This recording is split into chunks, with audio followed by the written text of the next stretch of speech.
Student today we are going to start a 6th chapter combustion and flame. देखो अभी आपने कोल और petroleum पढ़ा है लास्ट चैप्टर, ठीक है। उसमें क्या था, हम जो फ्यूल यूज़ कर रहे हैं जैसे कोल हो गया, पेट्रोलियम हो गया, नेचुरल गैस हो गया, इनके बारे में स्टडी करी थी, ठीक है। अब जो चैप्टर है वो डिपेंड होता है उसी से ही, मतलब रिलेटेड है, नॉट एग्जैक्टली कि वही है, ठीक है। देखो कंबशन का मतलब क्या होता है, जब कंबशन यानी जब कोई चीज़ को हम जला रहे हैं, ठीक है ना, उसे हम बोलते हैं कंबशन। क्लियर है। कंबशन क्या होता है, a chemical process in which substance react with oxygen to give off heat is called combustion. यानी कोई ऐसी केमिकल रिएक्शन जब कोई सब्सटेंस ऑक्सीजन से रिएक्ट करे और हीट प्रोड्यूस करे, ठीक है ना, यही तो मतलब हुआ ना, ठीक है। इसे बोलते हैं हम कंबशन। एग्जाम्पल के लिए बर्निंग ऑफ पेपर, ठीक है ना, burning of coal, burning of petroleum, ये सब क्या है, कंबशन है, ठीक है। The substance that undergoes combustion is said to be combustible, ठीक है। जो सब्सटेंस जल जाए, ठीक है, उसे हम बोलेंगे फ्यूल। आपने लास्ट में पढ़ा था ना फ्यूल, ठीक है, तो लास्ट चैप्टर में पढ़ा था, सॉरी, ठीक है, उसे बोलेंगे हम फ्यूल या कंबस्टिबल सब्सटेंस, ठीक है। जैसे हमारे कोल, पेट्रोलियम वगैरह थे। देखो जब हम खाना खाते हैं, ठीक है, हाँ, अच्छा, आपने कई बार सुना होगा कि जो खाना होता है वो हमारे लिए फ्यूल की तरह ही तो है ना। क्यों? क्योंकि जब हम खाना खाते हैं वो जो फूड होता है वो ब्रोक डाउन हो जाता है, ठीक है। और रिएक्शन किससे करता है, जो हम सांस लेते हैं तो हम ऑक्सीजन इनहेल करते हैं ना, तो जो हमने सांस ली, जो हमारी ऑक्सीजन है उससे रिएक्ट करेगा और क्या प्रोड्यूस करेगा, हीट और एनर्जी, है ना। हीट ही तो प्रोड्यूस करता है हमारी बॉडी के अंदर जाके। तो इसलिए ये भी एक तरह का कंबशन हो गया, जब हम खाना खा रहे हैं, ठीक है ना, और वो जो फूड हीट प्रोड्यूस कर रहा है ऑक्सीजन से रिएक्ट करके, ये भी कंबशन हो गया। देखो अब यहाँ पे कुछ चीज़ें हैं, हमें बताना है ये कंबस्टिबल है या नॉन कंबस्टिबल है। कंबस्टिबल का मतलब जल जाएगी या नहीं जलेगी। नंबर फर्स्ट, वुड कंबस्टिबल है, पेपर कंबस्टिबल है, क्या आयरन ऑयल कंबस्टिबल है, जल जाएगी, नहीं जलेगी। केरोसिन ऑयल कंबस्टिबल है, stone piece non combustible, straw combustible, charcoal combustible, matchstick combustible, glass non combustible, ठीक है ना। तो यानी जो चीज़ जल जाएगी वो कंबस्टिबल हो जाएगी, जो चीज़ नहीं जलेगी वो नॉन कंबस्टिबल हो जाएगी। देखो आपने एक अभी क्या पढ़ा है इसमें, जो कंबशन होता है, ठीक है, वो किसके प्रेजेंस में होता है, ऑक्सीजन के प्रेजेंस में। तो हमें प्रूव करना है कि ऑक्सीजन की नीड बहुत ज़्यादा ज़रूरी होती है, मतलब कि ऑक्सीजन की बहुत ज़्यादा नीड होती है किसी चीज़ को बर्न करने के लिए। देखो हमने क्या करा, एक एक्टिविटी करी, हमने 3 कैंडल्स ली, ठीक है। एक कैंडल, दोनों तीनों की हमने ग्लास रख दिया, ठीक है। एक देखो फर्स्ट वाला ऊपर से बंद है, लेकिन नीचे से हमने वहाँ पे उसमें थोड़े से स्पेस कर दिया जिससे हवा पास होती रहे, तो क्या होगा, ये कैंडल जलती रहेगी। नेक्स्ट वाले में हमने क्या कर दिया, ऊपर से भी बंद कर दिया और नीचे से भी बंद कर दिया, ठीक है, तो ये क्या हो जाएगा, बुझ जाएगी। थर्ड वाले में भी ऐसी है।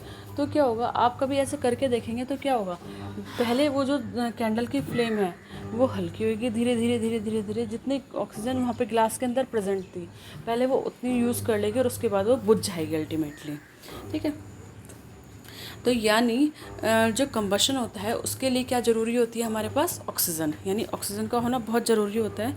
अगर ऑक्सीजन नहीं होगी तो कंबशन नहीं होगा, ठीक है। इसके लिए हम रिएक्शन दिखा सकते हैं कि कंबशन यानी अगर कोई चीज़ जल रही है, ठीक है, उसको बुझाने के लिए हम ऑक्सीजन की सप्लाई अगर बंद कर दें, ठीक है ना।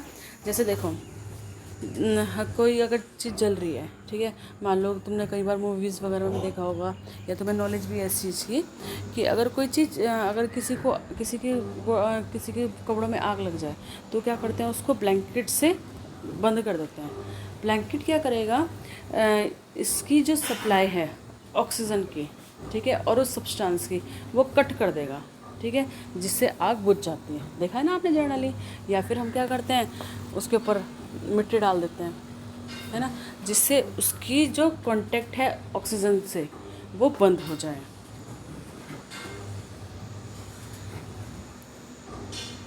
ठीक है। तो फर्स्ट क्या था हमारे पास, हमने ऑक्सीजन का ही बताया, और उससे पहले हमने कंबस्टेबल सब्सटेंस का बताया गया, यानी कौन क्या चीज़ जलेगी, जो कंबस्टेबल होगी, जो जल सकती होगी वही तो जलोगी, आप ऐसे थोड़ा ना किसी को भी जला दोगे।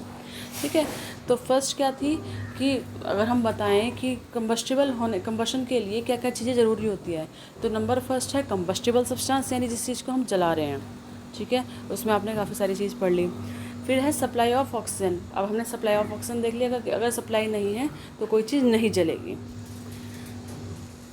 नेक्स्ट आता है सोर्स ऑफ हीट और लाइट। भाई अपने आप से थोड़ा कोई चीज़ जल जाएगी, तो उसके लिए हमें क्या चाहिए, कोई सोर्स चाहिए, चाहे माचिस चाहिए, ठीक है, चाहे कैंडल चाहिए। किसी चीज़ को जलाने के लिए तुम घर में कुछ चीज़ जला रहे हो, मान लो पूजा कर रहे हो या फिर कुछ भी चीज़ आग लगा रहे हो कहीं पे, तो हमें कुछ सोर्स भी तो चाहिए। गैस ही है, गैस जलाने के लिए तुम्हें पहले लाइटर तो चाहिए।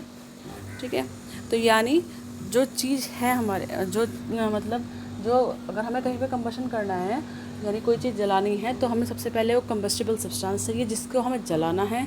सेकंड हमें सप्लाई ऑफ ऑक्सीजन चाहिए, और थर्ड आता है सोर्स ऑफ हीट और लाइट। ठीक है, ये 3 पॉइंट्स होते हैं किसी भी कंबशन की रिएक्शन को होने के लिए। देखो आपने फॉरेस्ट फायर के बारे में सुना होगा, जंगलों में आग लग जाती है।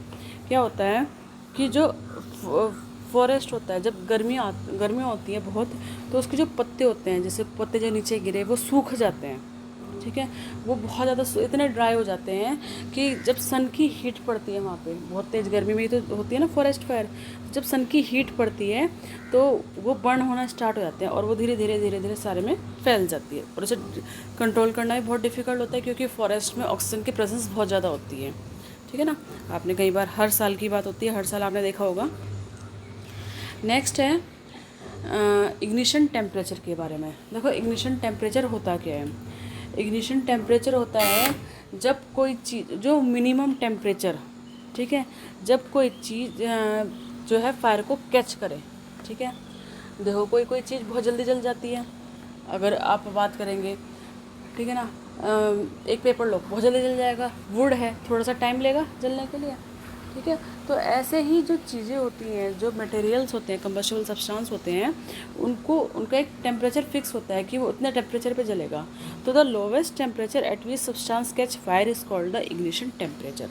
तो वो लोवेस्ट टेम्परेचर जिस पे कोई सब्सटेंस फायर को कैच कर ले, उसे बोलते हैं हम इग्निशन टेम्परेचर। ठीक है, देखो मैच स्टिक के बारे में पहले क्या था, मैच स्टिक जो थी, the history of the match stick is very old. ठीक है, more than 5000 year ago small piece of pine wood, देखो पाइन वुड होती है, ठीक है, जब उसको सल्फ़र में डाला गया, ठीक है, तो उस टाइम पे उस पाइन वुड को सल्फ़र में डाल के उसको मैच स्टिक की तरह यूज़ करते थे, लेकिन उससे बहुत ज़्यादा हीट निकलती थी। तो उसके बाद क्या कर दिया, एंटीमोनी ट्राइसल्फेट को पोटेशियम क्लोराइड डाल दिया। ठीक है, जिसमें थोड़ा सा ग्लू और स्टार्च डाल के उसका हेड बना दिया, जो हम देखते हैं, जो, ठीक है ना। तो फास्फोरस क्या होता है, ये हीट प्रोड्यूस करता है फ्रिक्शन से, जब उसको घिसेंगे ना तो उससे हीट प्रोड्यूस होती है, जैसे हम देखते ही हैं। This started the combustion of match. ठीक है, however white phosphorus provided to be dangerous for both the worker and involve in the manufacturing of matches. ठीक है, तो ये जो फास्फोरस होता है बहुत ज़्यादा डेंजरस होता है। ठीक है, तो इसके लिए फिर उसकी और सेफ्टी के लिए यहाँ पे पोटेशियम क्लोराइड भी डाल दिया, जिससे क्या हुआ, अब इतना ज़्यादा डेंजरस नहीं रहा जैसे पहले डेंजरस था। पहले तो बहुत ज़्यादा अमाउंट में हीट निकलती थी कि उसे कंट्रोल करना भी थोड़ा हार्ड रहता था। ठीक है, अभी आप इतना ही पढ़ेंगे, बाकी कल पढ़ाऊँगी।